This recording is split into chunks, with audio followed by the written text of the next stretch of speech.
Alex Baumann took the Canadian swimming world by storm in 1984, winning 2 golds and setting 2 world records at the Olympics in Los Angeles. Now, almost 30 years later, his son Ashton is here in Edmonton, training with his former coach, Derek Shoup. Well, I started coaching Ashton in Ottawa in 2009. I coached him for 2 years. And after 2 years, I left the club and his family moved to New Zealand. So we haven't seen much of each other since. And then we kind of reconnected going into World Trials. He made the team and he's decided to swim for Canada and prepare here. Well, he's a fantastic coach. He knows exactly what he's doing. He's really technique driven, so that's a thing I always find helpful, because if you move through the water with technique, and be faster no matter what. He's always in a good mood, always like that. So it's always a good atmosphere to be around. Baumann will be competing in the 200-meter breaststroke at the World Championships in Barcelona in July. Till then, he is training 10 times a week with the Keano Swim Club as he prepares for the event. Yeah, there's certainly a maturation factor, right? When you go from 18 to 20, you've got a different person, right?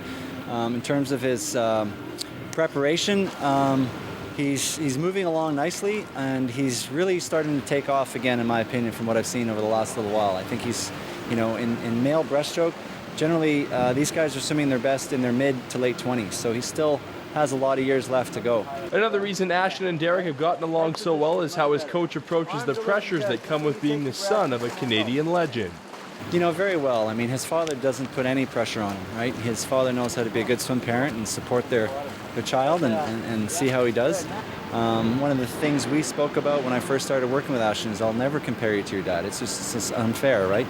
So he's done very well with all of it, and he knows what his goals are and his aspirations, and knows times have changed since 1984, and so he's on his own path.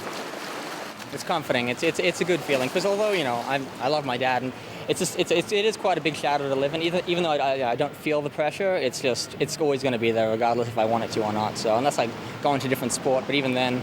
In fact, Ashton didn't even get into the sport until he was 14, and as a result has faced a steep learning curve over the past 6 years. It's been hard, and yeah, so that's always a thing that can be kind of annoying, because people always say that it's just all my dad's genes, so it takes away a bit from the hard work I've been putting in, but yeah. Well, no doubt, it's taken a lot for you to get to this. No, it has. It has, and it's been a hard road, but I got a lot more years ahead of me. Hopefully, if I continue to improve at even a similar rate, so I'm looking forward to it. Jordan Greenlee, Go Edmonton.